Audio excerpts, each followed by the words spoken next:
When we look back at Mayweather when he beat Canelo, he's a mover. Crawford's not really like Mayweather in that aspect. It's like he's more, he kind of sets his feet. And he's cute with how he approaches, chucking shots and moving. You know what I mean? I think it's a different fight to Mayweather, and Canelo's obviously a different fighter from when he boxed Mayweather. But like I say, it's one of them what we've got to tune into and watch. Both unbelievable fighters, but I'd have to favour Canelo. Just his size and his experience, and just his ring generalship. He's got confidence. He's big. He's strong. We unpack. We unpack. Coming to your live boxing ego unpack. Yeah. We unpack. We unpack. We unpack. Coming to your live. So basically, Terence Crawford, he's gonna fight Canelo.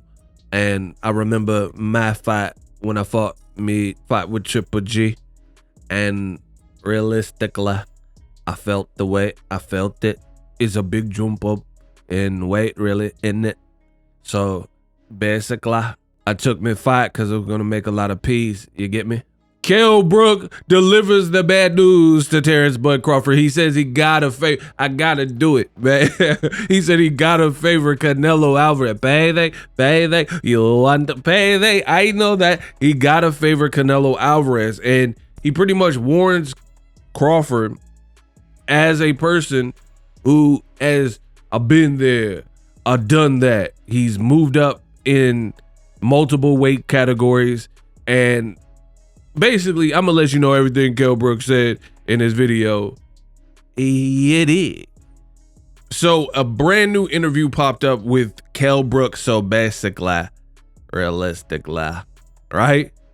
You guys heard it. You heard the impression at the beginning.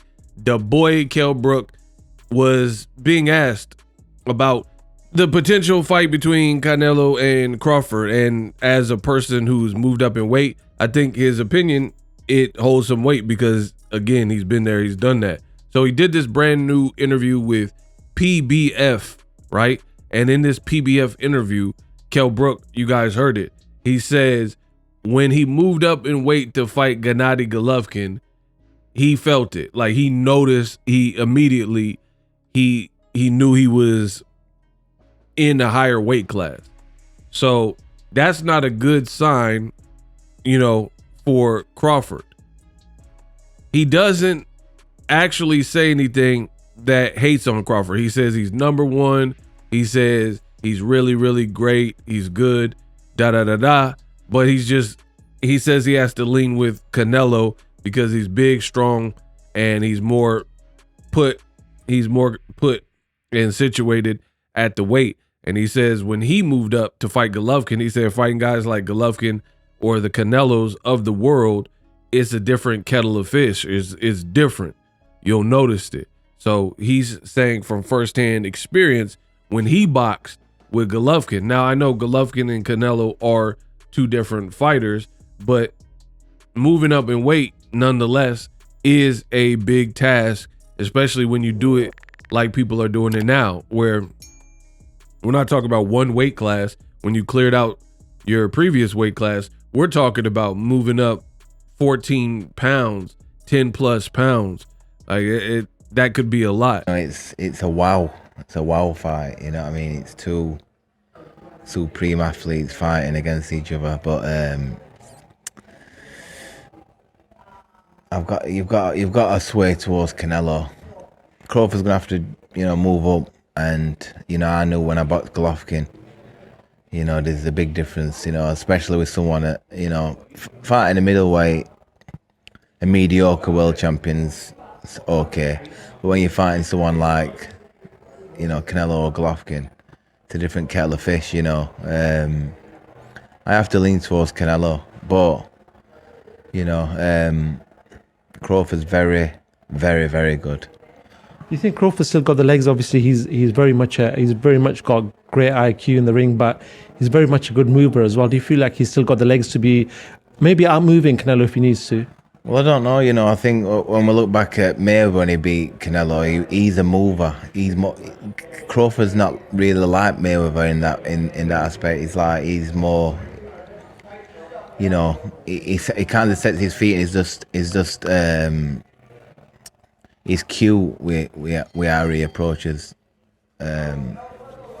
chucking shots and moving. You know what I mean? I think it's a different fight to Mayweather, and Canelo's obviously a different fighter from when he boxed Mayweather. But like I say, it's one of them what we've got to tune into and watch. Both unbelievable fighters, but I'd have to favour Canelo. Just his size and his experience, and just his ring generalship. He's got confidence. He's big. He's strong. Crawford's more of a smaller guy, sharp fighter. He's number one as well. But like I said, in my opinion, I've got to lean towards Crawford. Canelo. Now, I told you guys from jump, I do not like this fight. Something about it has always rubbed me the wrong way. It's not a great fight to me. Like, my thing is this. If you watch a good movie, great movie, right? It's just by the time when the movie wraps and you see they roll credit, you just know I watched something special. Like, I remember the first time I watched Forrest Gump, right? I didn't know what to expect. I was super young, you know what I mean? And I watched it and I was like, that was a great film. It made you feel. And those are the best movies that they leave something with you and you have a feeling for those movies and the outcome and the characters and the character development, blah, blah, blah, right? You don't have to, and I love back in the day, like, this is a little side rant. We are desensitized as a society, and I really, really don't like it. For example, an album or movie will come back out, and I think people get persuaded or dissuaded by other people's opinion because other people's opinion are so freely put out. And you could put it out like all you have to do is grab a phone and you can start talking about boxing or do a movie review. But the problem with that is not everybody has good take or good takes or good taste in whatever subject. Like, I see some of these food critics and they went to spots in the Bay that I've been to that are trash, and they're like, oh, the food is delicious. So we must just have different taste buds.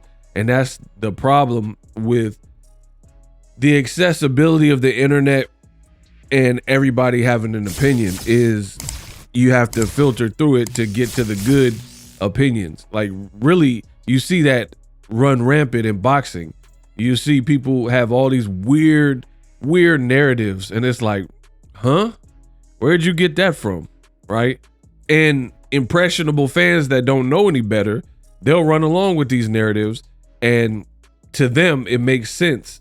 But in real life, it really doesn't make sense. You just heard a content creator with low quality content say it, and then, without it being challenged, maybe you can't see the flaw in the argument.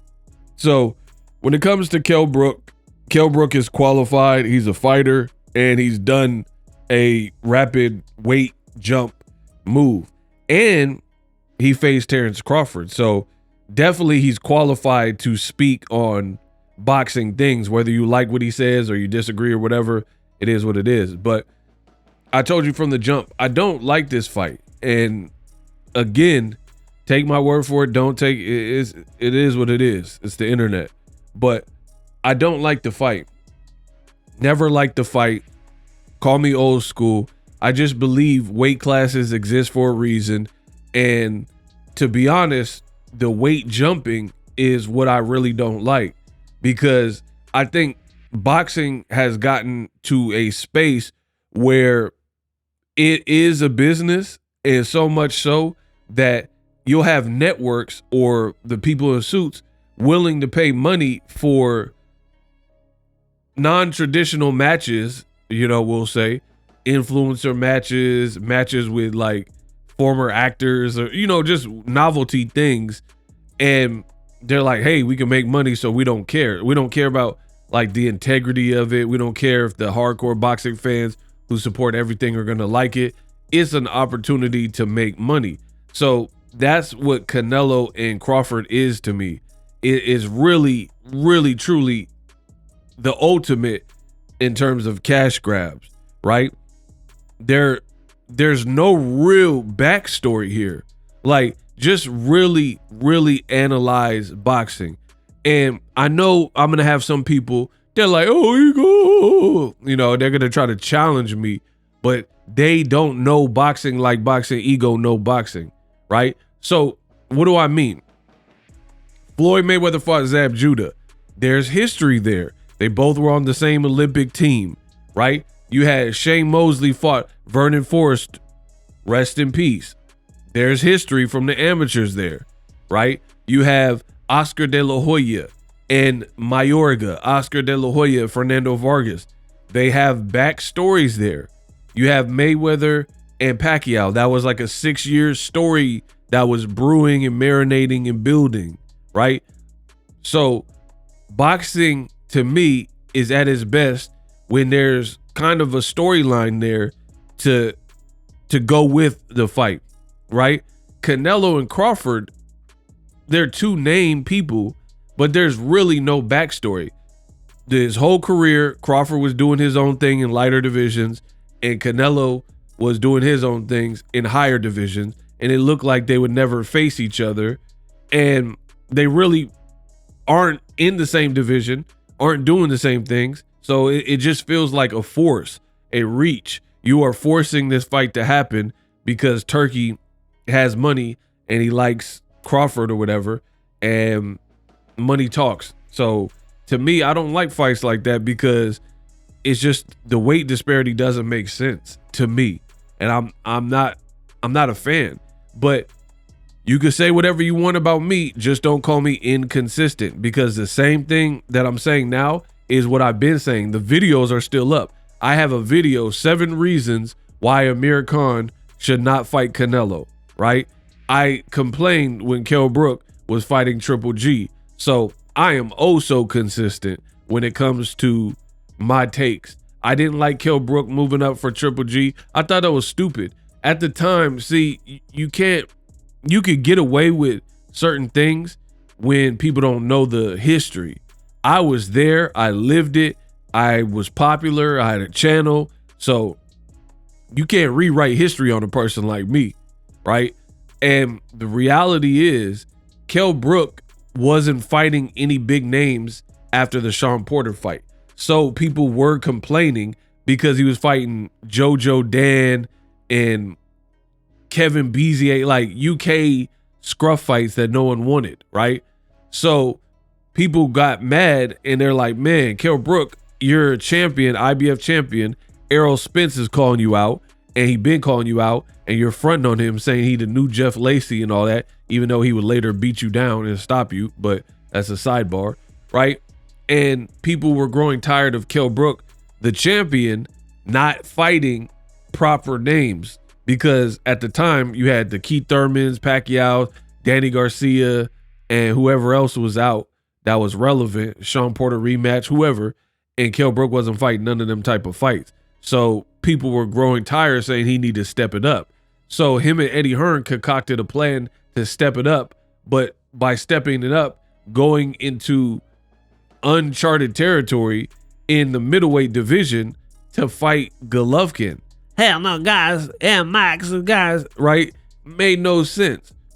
We wanted to see Kell Brook step his resume up, not at middleweight, but at welterweight, right? Simple. And they went off and did something stupid, and Kell Brook's career was never the same after that point. That and the Errol Spence fight. So bad mistake from Eddie Hearn and Kell Brook managing his career. So I was never on board with none of these fights that other people may have wanted to see. They're like, oh, but Kell Brook, he's faster and stuff. Yeah, but all that's fine. All that fast stuff is fine But when you got somebody who's physically bigger and used to getting punched by harder people and putting away more durable people in higher weight classes, right? Then it becomes harder to get the victory for the smaller man, right? I'm not saying it's impossible, it's been done, but the odds aren't really in your favor because you up here fighting a bigger person. And I don't like fights like that. Like, let's say Crawford Canelo, right? Crawford could do everything right, like Amir Khan was doing everything right for the first 4 rounds or so, right? 4 or 5 rounds. Amir Khan boxed a beautiful fight. And then Canelo, all he had to do is get his timing down once and he knocked him out. I mean, to me, that's corny because they don't belong in the same weight class. Amir Khan was always chinny. And to me, it don't really prove that much. Like Ice JJ Fish, what are you proving? You know, what does this prove?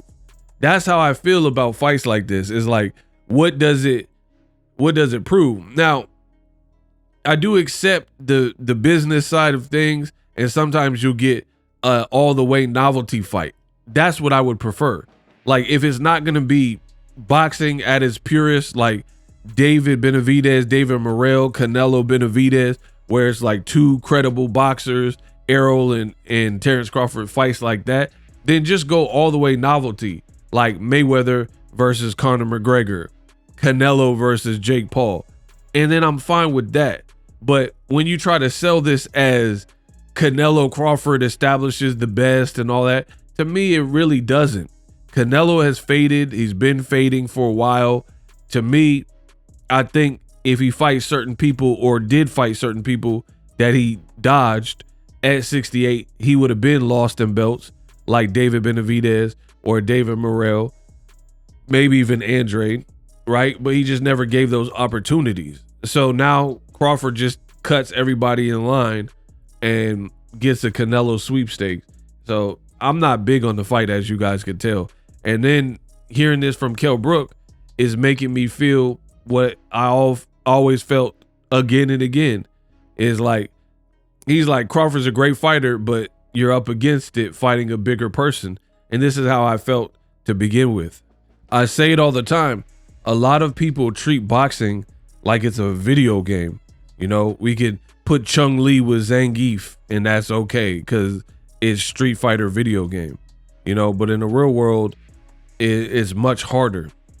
You know, it's like putting a child that belongs in 6th grade and is an excellent student and you advance them to senior year. I mean, you're skipping a whole bunch of grades in between. That they have to be a genius to, like, you know, excel in this new course when you just pass several. Now, if you want to bump them up a grade, that's cool. Put them in the 7th grade. But to take them from 6th grader and then put them in college or make them a high school senior, different strokes. Plus, high school is different than middle school, at least for me in my experiences, right? So there's different pressures and people doing drugs or having sex, just different things. So you have to be cautious about putting a 6th grader in a different setting because maybe there's new peer pressures, people drinking and doing drugs or something that wasn't necessarily in front of them, and that could knock them off course too. So sometimes it's better to just leave people kind of where they are and let them learn organically and naturally than to accelerate them. Look at these child stars. You have all these child stars and then their families break up over money. Their parents stole money from them. And, you know, a lot of these child stars grow up messed up because everything came to them fast. I looked at this show with the boy from Home Improvement, the oldest son from Home Improvement, and he got all types of DV and DUI cases and stuff like that because it said he was being allowed in the clubs at like 13, 14 because he was on Home Improvement and they had let him drink and stuff, and he was going to bars and clubs and then mess around, got addicted to substance abuse. So anyway, that's my rant. I'm not a big fan of Canelo Crawford. Kell Brook is saying what I've been saying and hated it. We unpacked. Live streaming can be tough, which is why I use StreamYard. Click the link in the description for StreamYard, which is an awesome tool that enables you to set up your stream with ease of use. Get great results with live streaming. It's what I use. Stream to social media with ease with StreamYard. Live streaming is here to stay. Engage with your audience using StreamYard. Great way to reach out to your audience and connect. So you need a tool that can do that.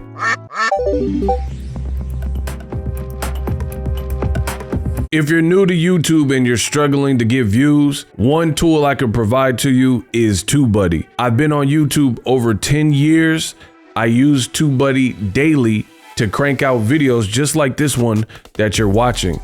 Learn how the pros do it with TubeBuddy. YouTube receives a lot of traffic, which also means a lot of creators, a lot of people putting out content. So you need to learn the ropes so you know how to separate yourself, especially if you're new, but even if you're a pro, use TubeBuddy. The link is in the description.